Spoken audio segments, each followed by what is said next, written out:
What happens when a woman is fired for giving water to a wounded veteran's dog? They thought she would break down. But what happened at the cafe the next day left everyone speechless. The morning was warm, but it didn't feel like spring. A closed sign hung on the door of Maple and Morning, but Linda was already washing the windows from the inside, standing on her tiptoes to reach the top. With a short sigh, she threw the rag in the bucket and lifted the metal lever on the lock. Click, and another workday began as usual.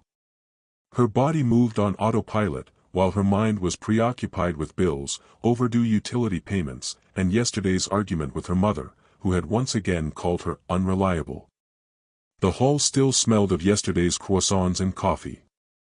The dishwasher was late, the barista yawned and rubbed his chin. Everything was as usual. Until he appeared.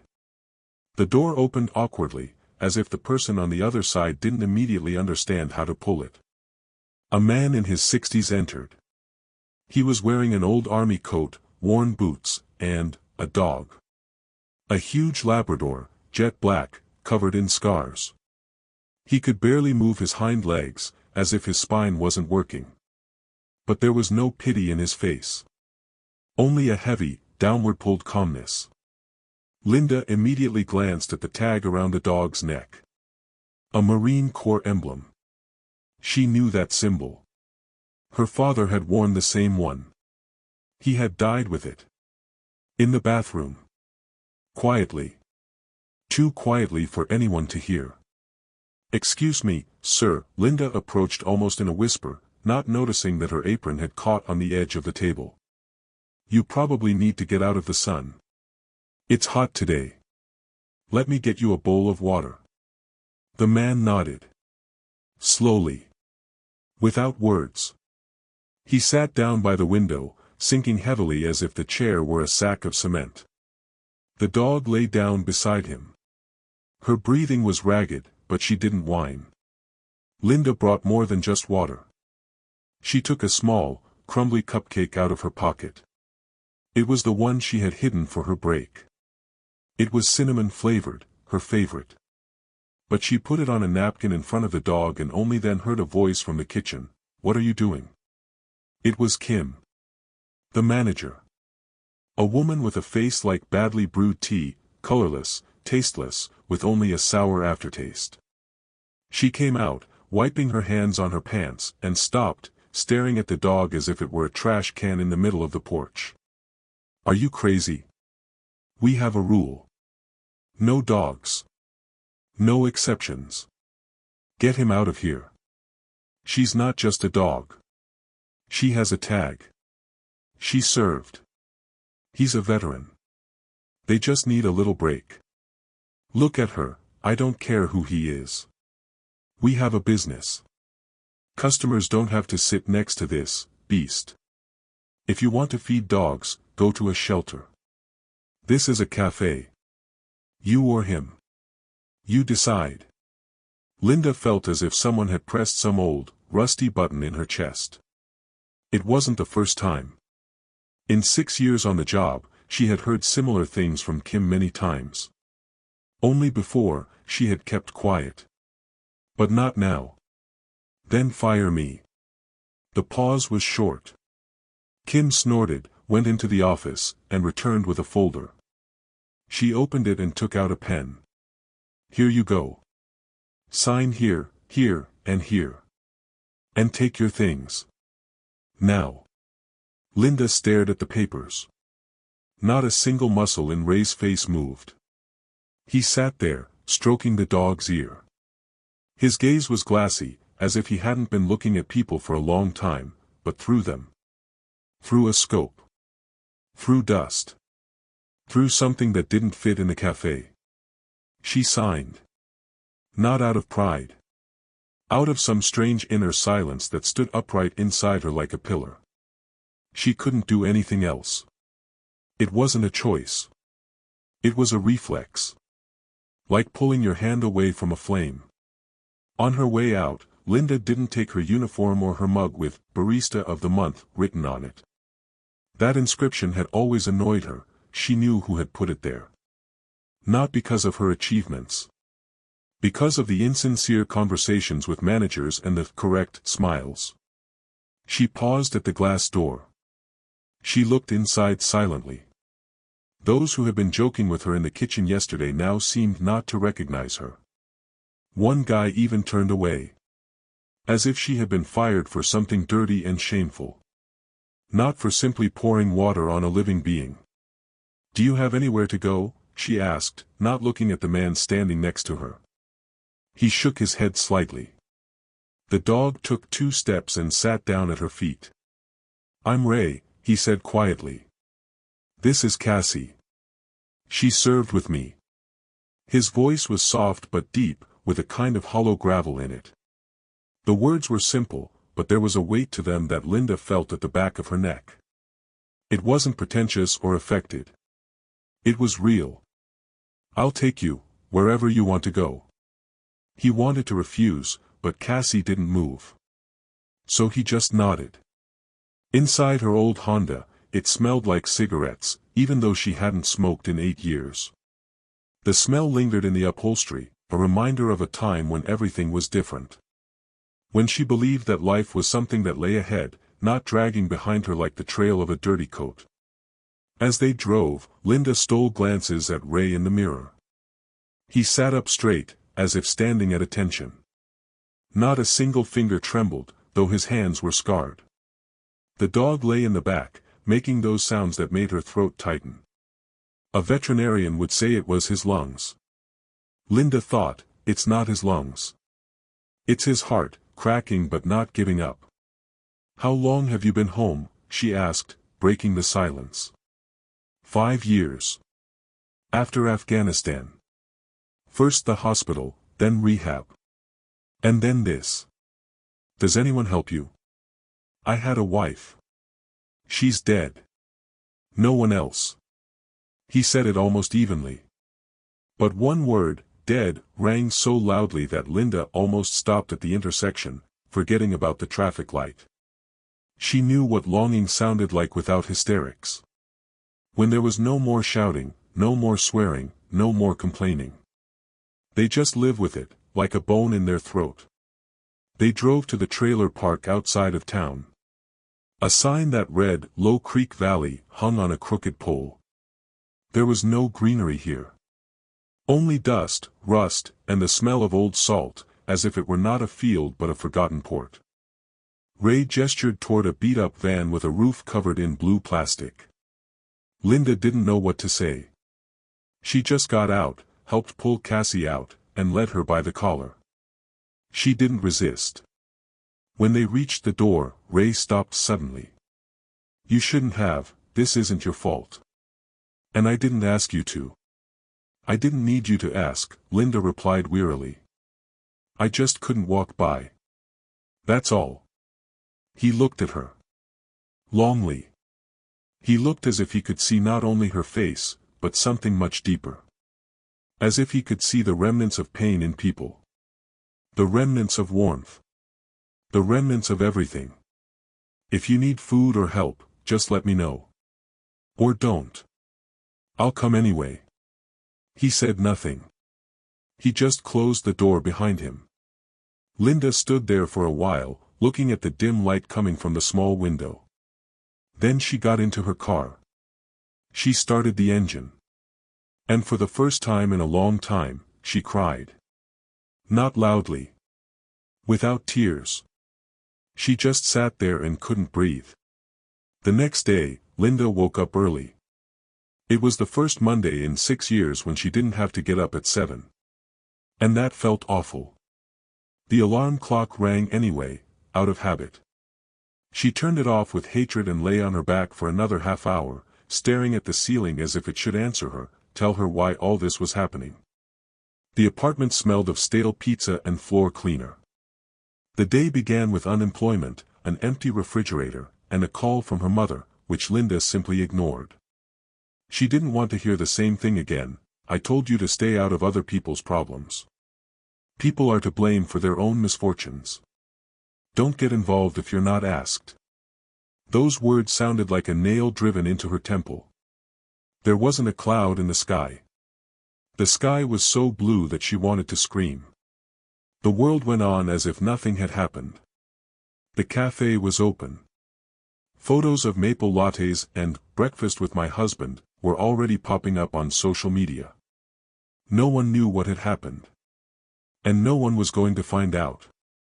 Linda exhaled, pulled on her jacket, and walked away. Just to get out. Just to make sure she still existed.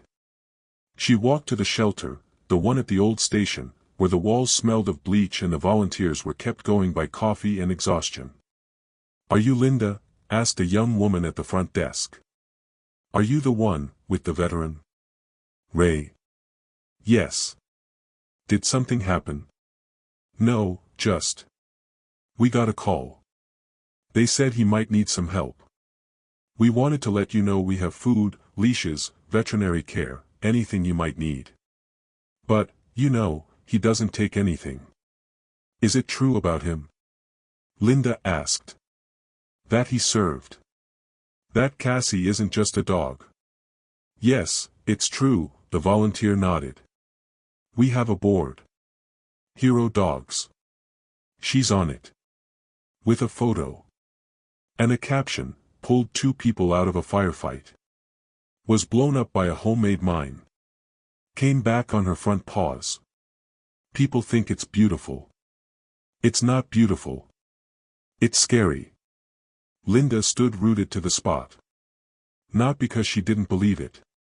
But because now she knew what Ray's look had meant.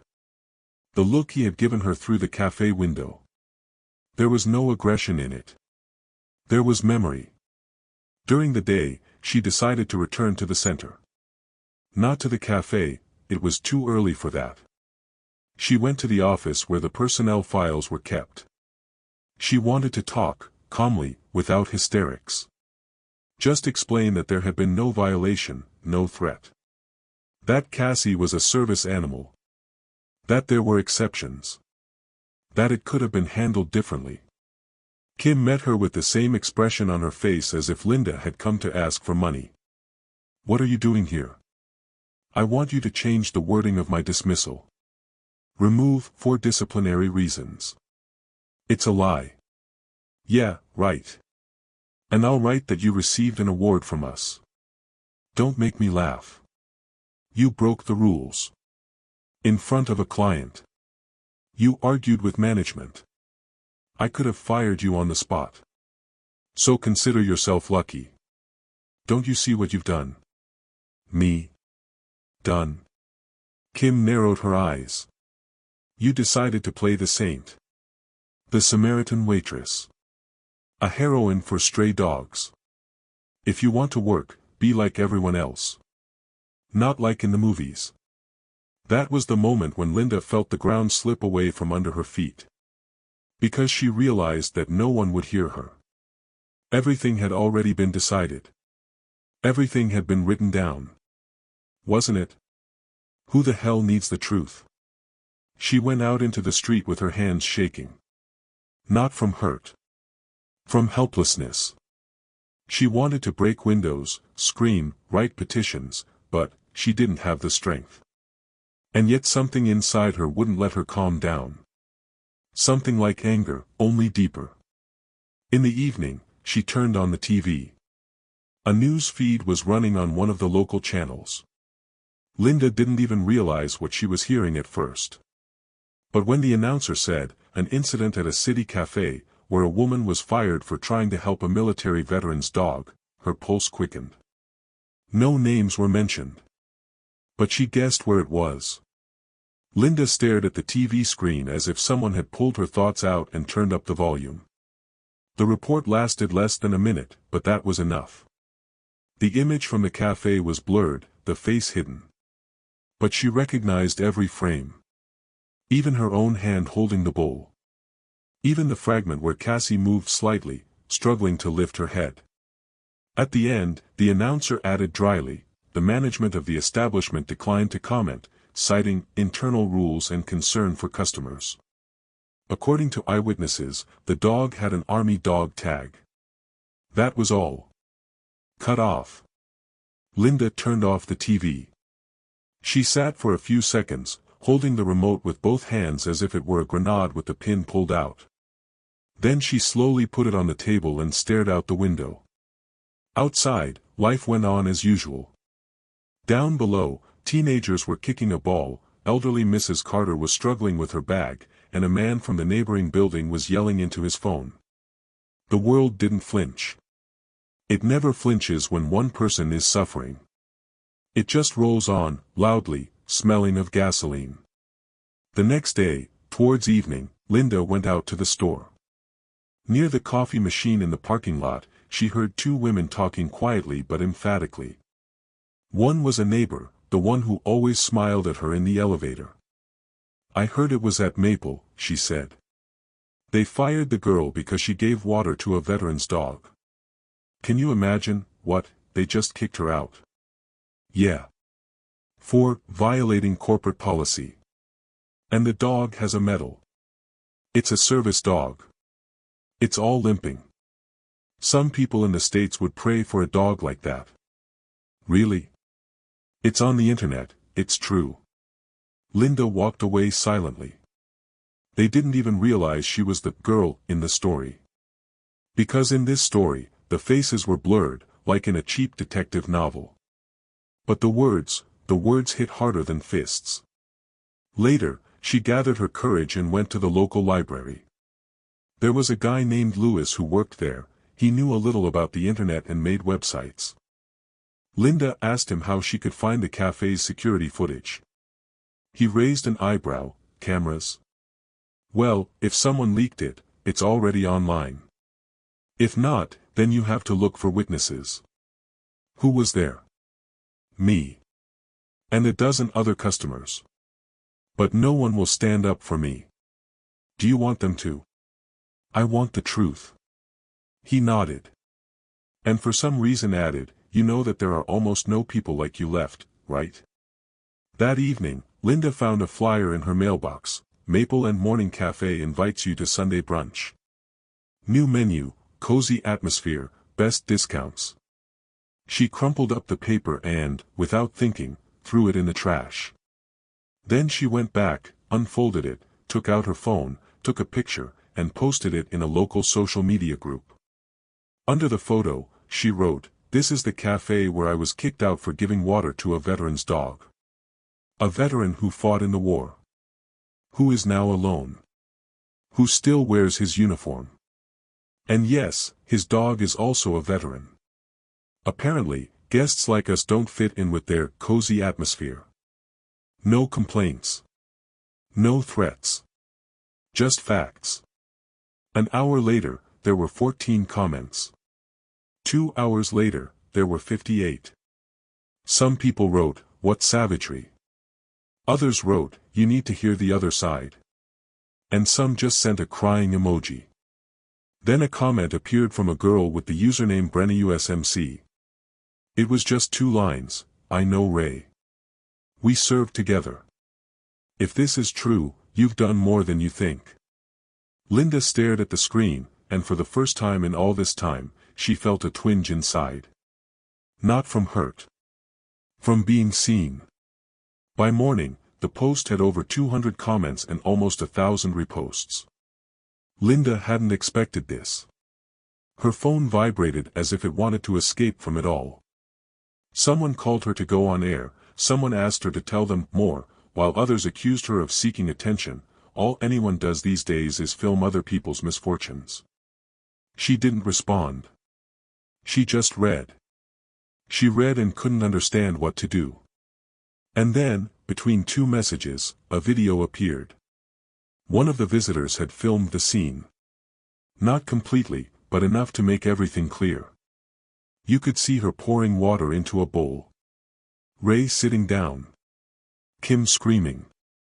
And Linda signing the papers. It was short. No words. But in a few seconds, it said more than any explanation could. Cassie was in the frame. Just as she was. Thin, old, but with eyes that had more humanity than half the room. The video was picked up by the news. Then by veterans communities. Then by some former Marines. By evening, Linda's home phone rang. "Linda Grace?" asked a male voice, politely but firmly. "Yes. This is Sergeant Howard, U.S. Marine Corps, retired. I don't want to take up your time. I just wanted to say, we know what you did. We know who Ray is. And we don't forget things like that. Thank you," was all she could say. Her voice broke. It was as if someone had suddenly pulled a string inside her. "If you'd allow us, we'd like to meet with you. Unofficially. To talk. It's important." "Why?" "Because you did the right thing. And that, you know, is rare. Especially in places like your city." She hardly slept that night. She wondered if she should have done it. Maybe if she had just apologized to Kim, everything would have been fine. Maybe she shouldn't have gotten involved. But then she remembered how Cassie had struggled to lift her head. How Ray had silently stroked her ear. How he didn't ask for anything. He just sat there. And then she realized there was no choice.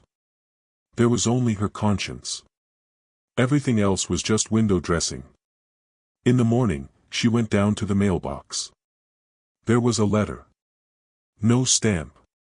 No return address. Just a piece of paper folded in half. Handwritten, it said, "You did the right thing. There's more to you than you think. Don't give up." Signed, USMC Vet. Linda pressed the note to her chest. And for the first time in all this time, she didn't feel alone. By morning, there were over 200 comments and almost 1,000 reposts. Linda hadn't expected this. Her phone vibrated as if it wanted to escape from it all. Some people were asking her to go live, others wanted her to share more details, and others accused her of seeking attention. All anyone does these days is film their misfortune. She didn't respond. She just read. She read and couldn't figure out what to do. Then, between two messages, a video appeared. One of the visitors had filmed the scene. Not completely, but enough to make everything clear. You could see her pouring water into a bowl. Ray sitting down. Kim screaming. And Linda signing the papers. It was short. No words. But in those few seconds, it said more than any explanation ever could. Cassie was in the frame. Just as she was. Thin, old, but with eyes that had more humanity than half the room. The video was picked up by the news. Then by veterans communities. Then by some former Marines. By evening, Linda's home phone rang. "Linda Grace?" "Yes. This is Sergeant Howard, U.S. Marine Corps, retired. I don't want to take up your time. I just wanted to say, we know what you did. We know who Ray is. And we don't forget things like that. Thank you," was all she could say. Her voice broke. It was as if someone had yanked a string inside her. "If you'll allow us, we'd like to meet with you. Unofficially. To talk. It's important." "Why?" "Because you did the right thing. And that, you know, is rare. Especially in a place like your town." She hardly slept that night. She wondered if she should have done it. Maybe if she had just apologized to Kim, everything would have been fine. Maybe she shouldn't have gotten involved. But then she remembered how Cassie had struggled to lift her head.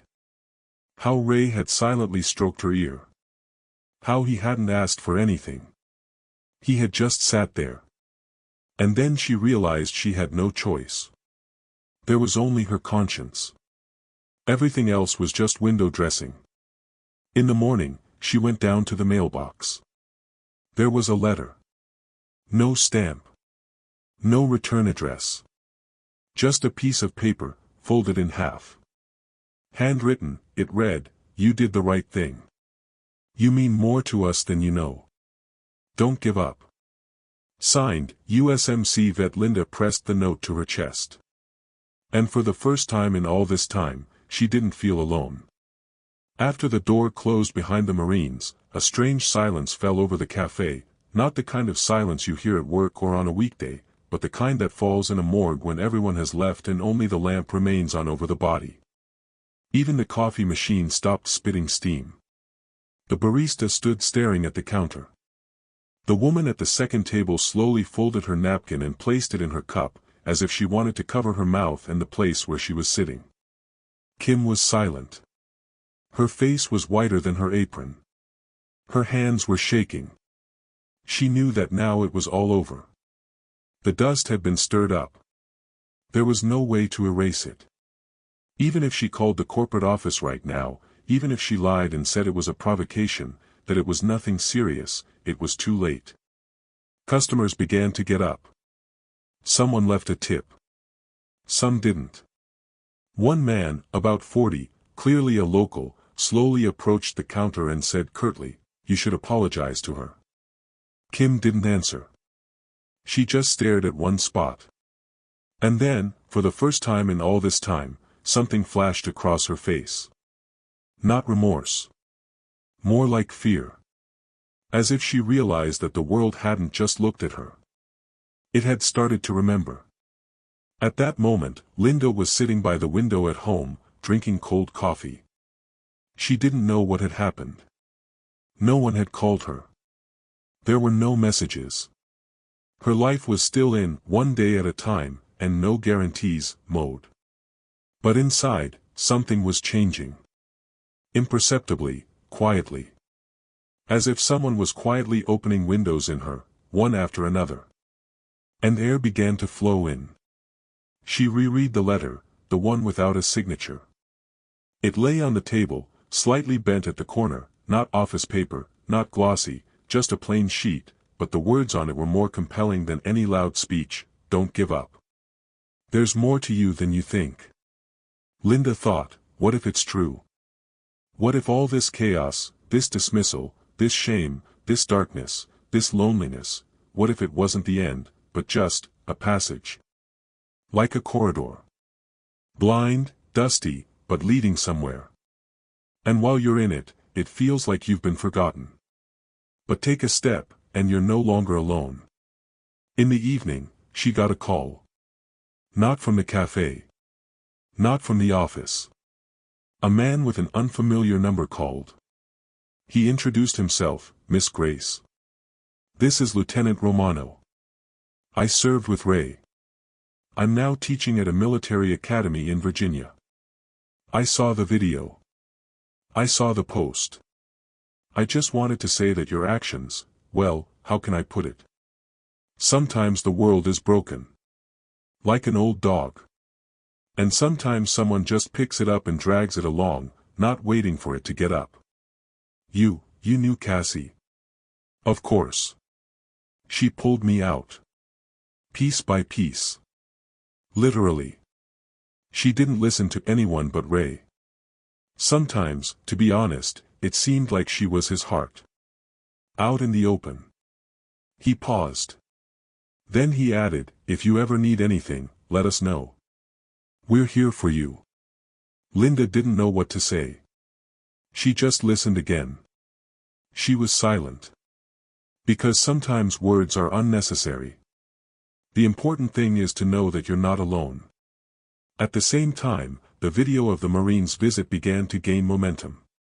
Veteran groups were divided in their comments. One user posted a montage on TikTok set to music, alternating between shots of Cassie on the field, in rehab, and Linda putting out the water. There were no words, no dialogue. Only silence and a caption at the end, "Not all heroes wear uniforms. Some wear aprons." Linda didn't know about this. Not yet. But behind her, something began that no one could stop: memory. And memory has a long memory. Especially when it contains the truth. The next morning was gray. Literally, the sky was covered with cotton wool, the trees stood like frozen witnesses to something they hadn't yet understood. Linda stood at the bus stop, holding a thin thermos and a bag of dog food. She decided to go to Ray. For no reason. Just because. Without saying, "How can I help?" or "How are you?" Just to be there. The bus was late, as always. Inside was the same elderly conductor and the same old seats with chewing gum stuck to the backs. Everything was as usual, except that Linda felt like she was sitting inside a new version of herself.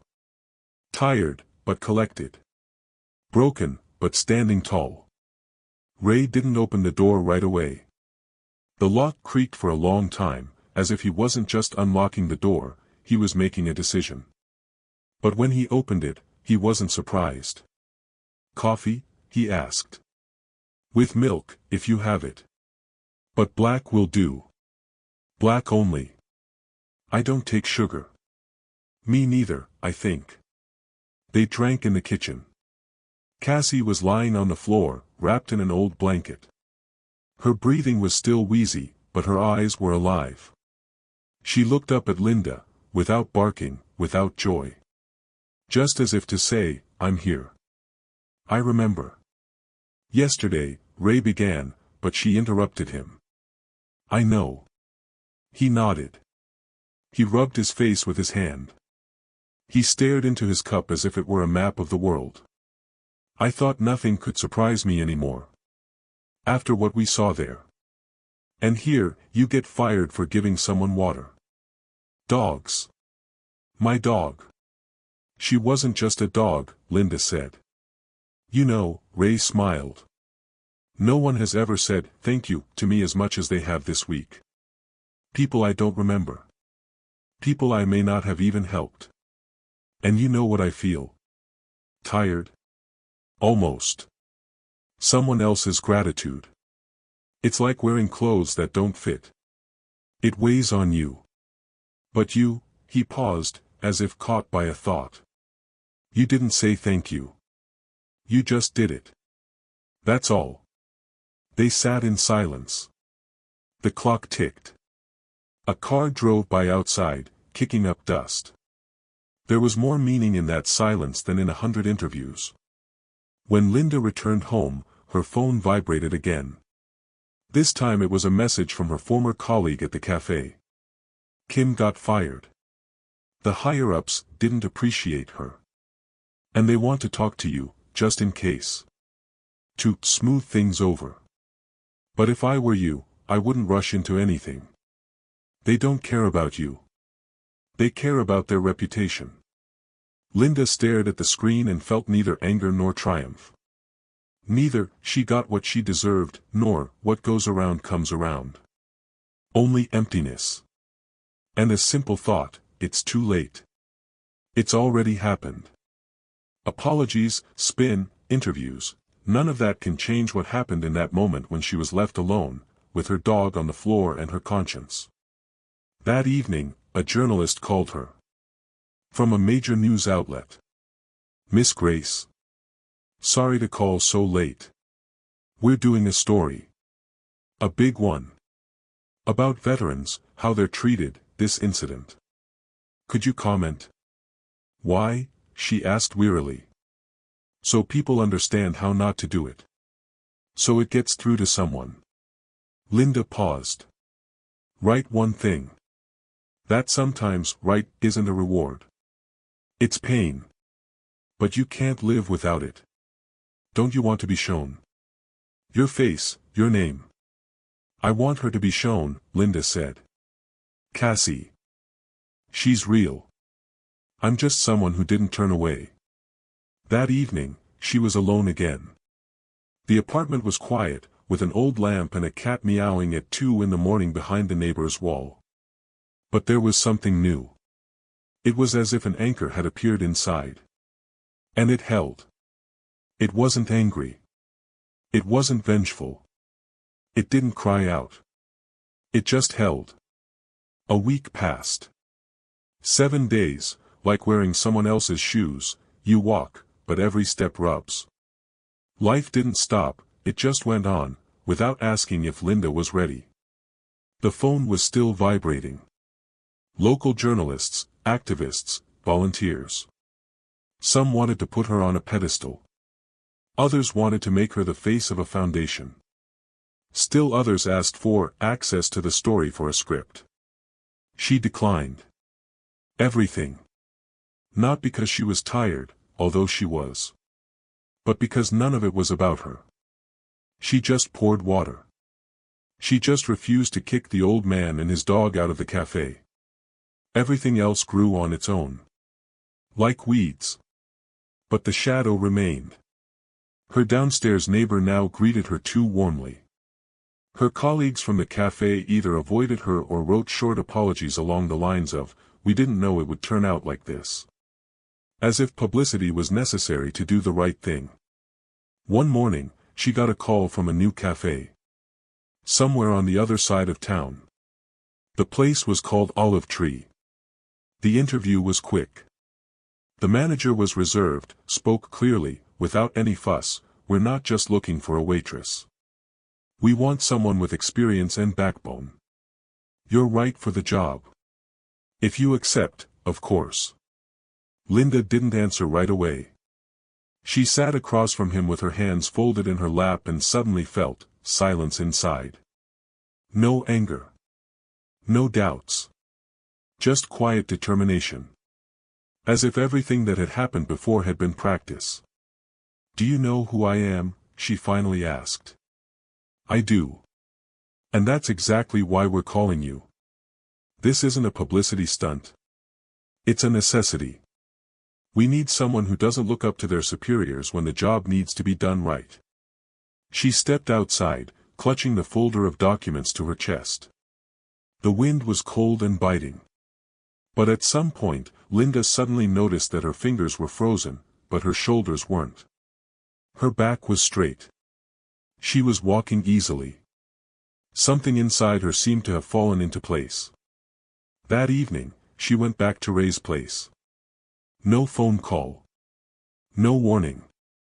He didn't open the door. A young guy in a military jacket with stripes on his sleeves opened the door. "Are you Miss Linda?"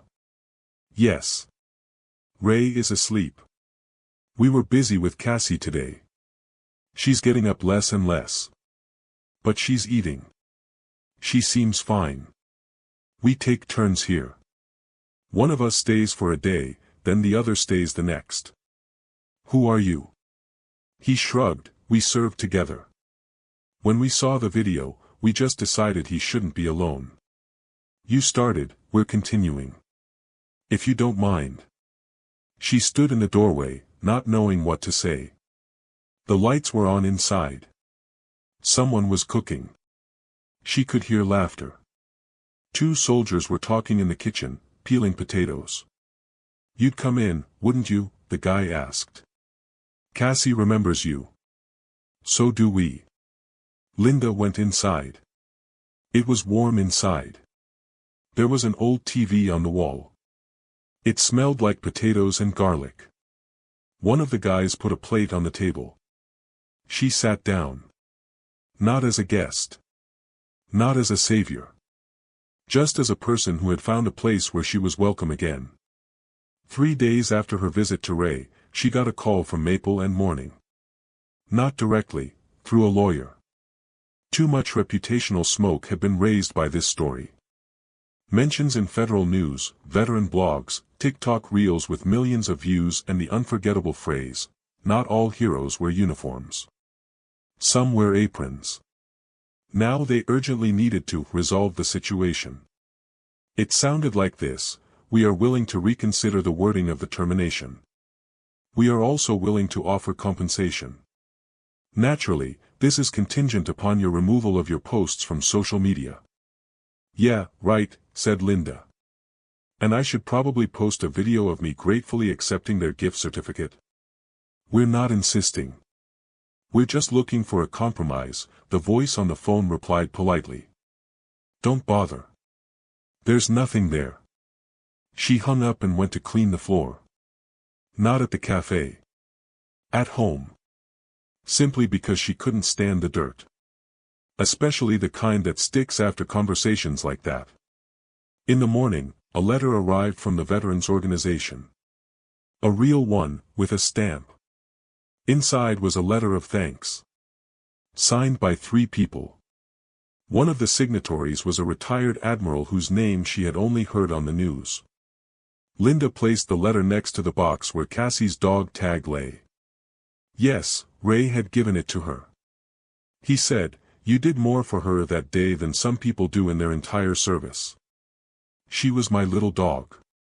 And she became your mirror. Mirror? In her, you saw who you are. Not who they're trying to make you be." Then there were more calls. One was from a TV presenter who hosted a program called Heroes Among Us. Linda refused. She'd had enough. She wasn't a hero. Heroes were the ones in uniform who pulled people out when everything around them was falling apart. She was just a woman with a bad back, overdue bills, and maybe a strange habit of saying no when everyone else said yes. Rumors spread around town that Kim was now working at a country cafe near a car wash. Linda wasn't happy. In this story, Kim was also a product of the system, the result of rules like, don't think, just do, the main thing is to keep the customer, and kindness should be doled out in small doses. It was just that at some point, someone refused to play the game. While all this was going on in the world, completely different processes were taking place in Ray's house. Cassie, albeit with difficulty, began to get up on her own. One of the guys, a Marine with a red mohawk, said one evening, "You know, she recognized me. I thought it was nonsense when a dog remembers. But she came up and nudged my stomach, just like she used to. Right where I have a scar. As if she wanted to check that everything was still there." "And you?" "I checked too. Everything's still there." Linda smiled. It wasn't a festive smile. Not in the movie sense. Just one of those, another day survived, smiles. Once, on her way home, she stopped by an old cafe. She was just passing by, but her legs turned her back. Inside, it was almost empty. New faces. New decor. Even the coffee was different. No one recognized her. But one of the patrons, a man in his 50s with a baseball cap and wrinkles, suddenly looked up, nodded to her, and said quietly, "Thank you." "For what?" "For not walking by. My wife and I were watching. It touched us. Deep down." She left the cafe with her fingers trembling. Because that "thank you" wasn't about the coffee. It wasn't about the dog. It was about something more. About the right to dignity. Linda couldn't sleep that night. She lay on her side, staring out the window. Behind the glass was a gray sky, a few lights, and the same question that stuck in her like a bone: what next? There was no victory. No medals, no fanfare, no headlines. There were people. There were looks. There was silence, the kind that comes after thunder. Not victory, residue. At some point, she got up, threw on her jacket, and walked out. Just like that, with no destination. The night was quiet. Only her footsteps on the asphalt. Only her, and the city, which, for the first time, didn't seem to look down on her. She reached the trailer park almost on autopilot. The light in Ray's window was still on. She knocked once, quietly. He opened the door himself. With a blanket over his shoulders. With tired eyes. But not empty ones. "Can't sleep?" he asked. "I can't sleep." He nodded silently, stepped aside, and let her in. The kettle was boiling in the kitchen. The house smelled of mint and something that could have been oatmeal cookies or just old wood. Cassie was lying on the carpet. She raised her head and sighed as if to say, "Finally." And closed her eyes again. They sat at the table. For a long time. Without speaking. The tea grew cold, but no one touched it. Linda watched the shadows from the streetlight cast patterns on the wallpaper. Then Ray suddenly said, "Did you notice? Everything was noisy. Everyone was talking. Everyone was upset. And now. It's quiet. Yes. It's in this silence that real things live. The things that remain when the media hype blows over. He poured her some tea. He didn't drink any himself. War, he continued, isn't just about trenches and gunfire. War is when you decide every day whether you're still a human being or not. And sometimes that decision isn't made in battle, but in a cafe. Or at home. Or in a dream. He fell silent. Then he added, I thought I knew how to hold on. But when you were fired, I suddenly realized that I had nowhere to fall. I just didn't know where before. And now? He nodded toward Cassie. She's alive. That means I'm still holding on. Before dawn, Linda left the house. The air became clear, almost fragile. The world was on the brink, between night and morning. The most vulnerable time. And suddenly she realized, everything that had happened was not a story about getting fired. Not about the dog. Not about her reputation. It was about something simple, not walking away. Because there are moments when you don't know who you are until you stop. Until you pick yourself up. Until you say, I'm here. And then you're here. Alone. In the dark. With a cup of cold tea. And with someone else who didn't leave either. Sometimes that's enough. Morning came without warning, not as a beginning, but as a continuation of something that had been going on for a long time. Linda woke up before her alarm, even though she had set it, just in case. She just lay there, listening to the house creak. Old walls, like old bones, always whisper about something. She went to the kitchen and turned on the kettle without turning on the light. She did everything from memory, cup, spoon, a little milk, honey. Before, every morning was associated with hustle and bustle, with running, with making it in time, not being late, not messing up. Now everything was different. The silence around her was not oppressive. On the contrary, she felt the ground beneath her feet. Cold and uneven, but real. She had started working at the new cafe 2 days ago. Olive Tree was not glamorous or sterile, but it was human. The owner was a widower with an autistic son. He didn't ask about corporate values. He simply said, if a customer is rude to a waitress, the customer leaves. Not you. Linda just nodded. No, thank you. No, I'll try. She just understood, this was a different place. Here, they didn't play, smile while you're burning. Here, they worked while they lived. And vice versa. Ray was no longer alone. The same Marines who had come to the cafe now took turns standing guard at his place. Some slept on the floor. Some cooked. Some just sat and listened to his silence. It wasn't help in the usual sense. It was more like mutual presence. Cassie was limping less. Sometimes she even walked around the yard. It was still difficult, still painful, but she did it. Once she even growled at a courier who came without warning. Old reflexes, like old armor, battered but still holding. One day Linda asked Ray, why do you think all this happened? All this mess. This story. The scandal. The people. The video. He looked at her slowly, as if weighing not the question but the weight of the words. Maybe to remind us, that good doesn't make noise. It just shows up where you don't expect it. And then it disappears. Without a sign. And the bad? The bad screams loudly. But it lives less. She didn't tell anyone at her new cafe what had happened to her. Only the manager knew. To everyone else, she was the one who works fast and doesn't lie.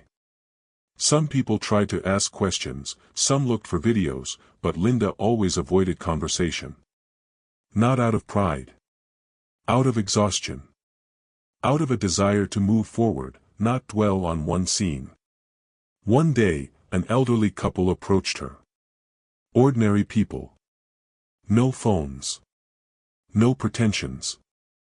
They sat down by the window and ordered tea and toast. The man glanced at her and suddenly said quietly, "If I had someone like you around when I was discharged from the base, maybe I wouldn't have drunk for 6 years straight. And now I'm here. And thank you for just bringing me tea." Without pity, Linda walked home in the evening. The road was familiar. Puddles, sidewalks, the smell of fried dough from a stall on the corner. The wind carried snippets of conversation, someone swearing, the smell of pizza. Everything was as usual. And everything was different. Because now she knew, sometimes you don't win anything. You don't become a hero. You don't get a reward. One day you just wake up in the morning and you can look at yourself in the mirror without feeling ashamed. And sometimes, damn it, that's more than enough. Over the weekend, Linda went to Ray's with cookies. Homemade. It was the first time she had baked anything in years. No recipe, just by eye, like her mother used to do in the days before she got tired of life and started grumbling about everything. Ray opened the door in sweatpants and a t-shirt with a USMC emblem. He looked different now. Still stern, with a line of pain around his eyes, but his shoulders seemed to have regained their armor. Not military armor. Everyday armor. "We really need carbohydrates right now," he said, sniffing the cookies. "Especially those who haven't eaten them since 2009. There's not much sugar in them. I'm still a waitress, I'm sticking to the image." "You're not a waitress, you're a therapist. With a degree in life." They sat down at the table. The Marine with the mohawk, the one who was now living with Ray part-time, played with Cassie. She brought him an old glove, put it on his boot, and waited. The guy's smile was childlike, honest. Smiles like that hold whole houses together. "I saw a post today," Ray said. "Someone wrote, it's just a story about a dog and a woman. But I don't think I'll be able to forget it for a very long time. Looks like you shook someone up." "It wasn't me. It was Cassie." "It was you." "No," he said. "It was you. You said no when everyone else was used to keeping quiet." He took a box out of the drawer. It was an ordinary, old cardboard box. Inside were photographs. Work photos, home photos, black and white, faded. "We wanted to scan them. You're good with technology. Can you help?" "Sure." She sorted through the photos. Ray was young, wearing a helmet, his face dirty. Cassie was a puppy, next to him. Then she was older. Then she was in bandages. Then in a field again. Next to her were different faces. Some were smiling, some were looking at the camera as if saying goodbye. "Many of them didn't come back," he said simply. "What about you?" "I'm not all here. But as long as I'm breathing, I'm still here." Later, they sat in the yard. The sun was setting slowly. Ants scurried in the grass, a swallow tried to turn in the air. Everything was normal. Impossibly normal. But that was the most valuable thing. "Are you afraid that all this will be forgotten?" he asked. "No. I'm afraid that no one will understand. That it will all be reduced to a heroine. To an image. To a quote in the background. What if at least one person understands?" She looked at him. Her eyes were tired. Warm. Accepting. Then it won't be in vain. Later, she was riding home. On the bus. In the back seat, like when she was a teenager. Streetlights flashed by, wet asphalt, signs, faces, unfamiliar but alive. She stared out the window and suddenly realized, she no longer felt ashamed. Not for anything. Not for getting fired. Not for the tears. Not for speaking up. Everything that had seemed like a failure became a foundation. Dirty. Heavy. But solid. And that was enough. A month after that incident, Linda decided to take a day off from her phone.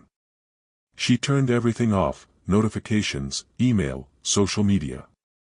Simply because she was tired of hearing someone ask your comment or may I quote you over and over again. She went to the market, bought tomatoes, bread, some greens, and a small pumpkin pie.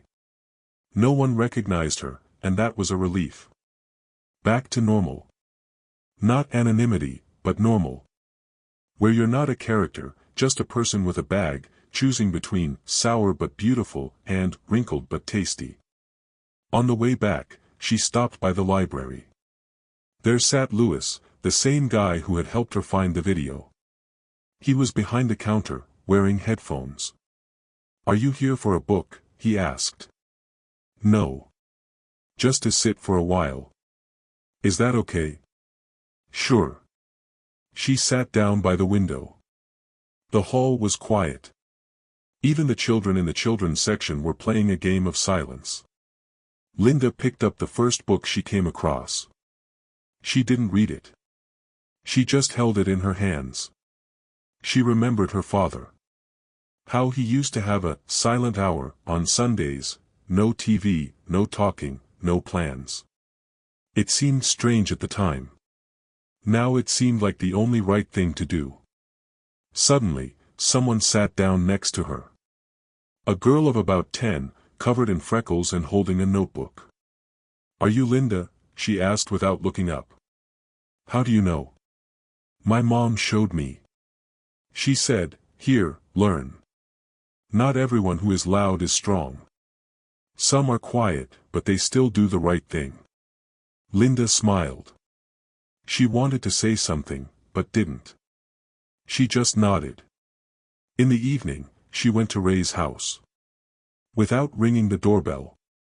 As always. The house smelled of oatmeal and something meaty. Cassie was sleeping by the window. One of the guys was reading a newspaper. Ray was fiddling with some kind of radio. The room was bright. But most importantly, it was quiet. "You're not leaving, are you?" he asked without looking up. "Where?" "To a world where everyone is silent again, afraid and pretending that everything is fine." "No. Not anymore." He nodded. Slowly. He smiled, with difficulty, but honestly. "You know, we always thought that heroes were the ones who rushed into danger. But it turns out, sometimes a hero is just a person who didn't walk past someone else's trouble." Later, when Linda was on her way home, she walked slowly. No bus, no taxi. Just one step at a time. She knew no one would meet her with flowers. No one would give her a medal. No one would write a book. But that was the point. Because the real thing doesn't shout. It acts. And maybe it's not a heroic deed. But maybe it's the only thing that matters. The end. If you also believe that sometimes it's enough just not to walk by, write the word "I see" in the comments. Because that's where the real thing begins.